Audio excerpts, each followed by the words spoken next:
Salon. Oh ngaten. Ana salon menika kakungipun nggih perangkat desa teng mriki. Oh nggih. Ana salon kalih romansa campur sari. Ngoten mugi-mugi sedaya napa ingkang dados cita-citane saged tinekan ngoten Mas. Amin ya rabbal Muga alamin. laris tanggapane. Amin nggih. Niki mbatutake lagon Inggih, Kembang Rawe. nggih. Coba Mbak Birgita dan juga Mbak Mira Kirana. Moga nggih tenang pinjen loro iki kok nggih. Nggih niki mau pikantuk dawuh Mbak Lurah mengke wonten sela-selaning niki hiburan badhe minggah panggung badhe nembang. Estu. Estu. Oke. Nggih Haryanto niku mau pun dawuh badhe nembang ngoten. Oh nggih. Nggih wonten sela-selaning niki mengke Mas. Siap, siap. Nggih. Napa malah sak menika pisan mangke kajenge dikancani Mbak Birgita karo Mbak Mira Kirana. Nampung dawuh. Nggih. Monggo Bapak Kepala Desa panjenengan ngersakaken paring panglipur dumateng warganipun lumantar tetembangan. Monggo sasana wanci kula aturaken, kula aturi tindak wonten pepanggungan. Monggo Mbah Lurah. Monggo mriki kula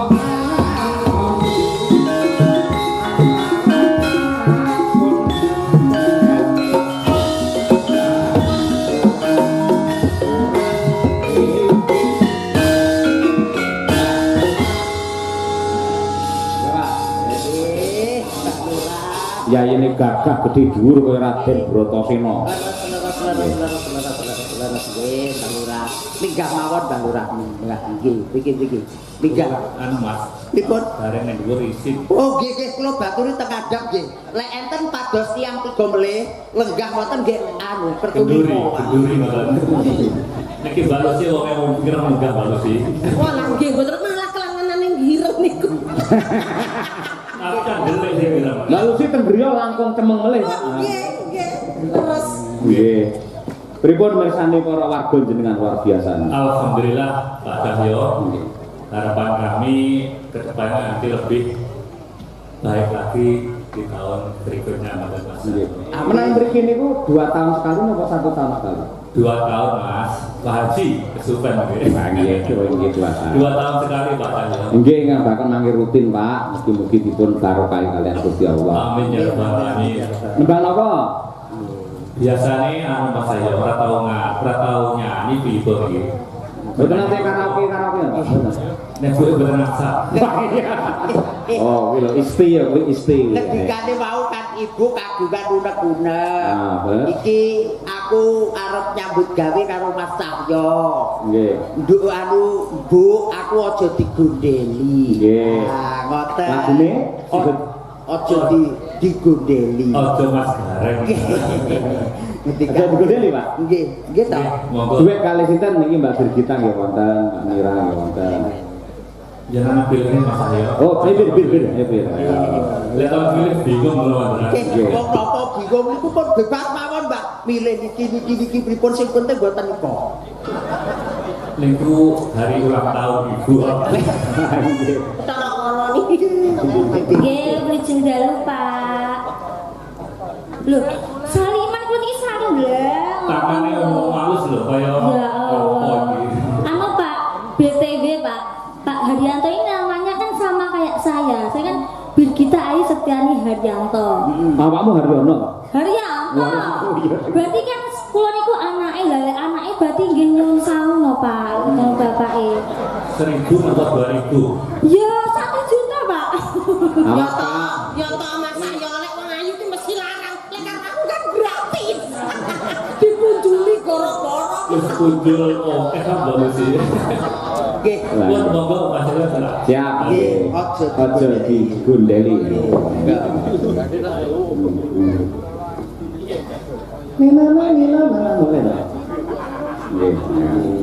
Aja digondeli kok. Niku Bejo mlayu. oh nggih masyarakate ayem tentrem guyub rukun. Aja mlayu mrene, aja mlayu mrono. Duwe pangaken-aken cukup siji, gawe tentreme masyarakat, gawe majune desa makaten nggih Mbak Lurah. Siap. Kula ya aja digondeli niku. Ayo tetep Mas Cahyo aja. Amin, Pak. Aman. Penting Mas Cahyo, korting ati wis rada akeh. Walah kerja pun manut, nderek manut. Ojo digudeli. Ya bukan celuk ya.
kita. Wah, kok wingi-wingi pas wayangan mboten nembang to, Pak? Mana Mas Aryo, roh penyanyi langsung berdek kabeh. Wah, sami kula nggih ngoten nek Pak Mumun. Boten saged biasa mawon. Kados Birgita njaluk sawer 1 juta itu boten mungkin. Boten mungkin pun to, boten Tapi nek mungkin. boten diparingi ya kebacut lho Pak jenengan. Wis lah, jangan kuwatir, Dek. Jangan kuat luwe malih dik. Bareng kita cair langsung. Leres Pak, leres. Nggih. Berarti niki Mas Haryanto Pak. Bukan Pak Oh Pak. Mbah. Oh Mbah. Mbah. Lurah nggih. Pun, Mas. Nggih. Sampun. Terima kasih. Semoga kita bertemu lagi di tahun yang akan datang. Amin, amin. Nggih, amin ya rabbal alamin sehat selalu. Mbak Lucy, mungkin kula nyuwun pangapunten tambah sampai Oh nggih pun tolos. Sampai tancep kaya musuh-musuh nggih boten napa-napa. Pokoke los nggih Mbak Lurah kala meja pokoke iso. Dulur dhewe. Alah repot-repot ngene iki aku serapen aku. Ngoten niku lho Mbak Birgita, gara-gara awakmu lho. Lah iya. Gara-gara awakmu lho. Lah iya lho.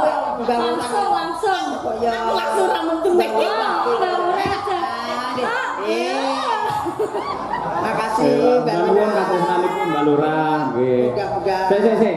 Nduk Winong, sampean nembang ninggal katresnan saged. Saged? Nggih mik saged mboten? Dibeto pikir, dibeto. Saged? Nggih. Ya, saged.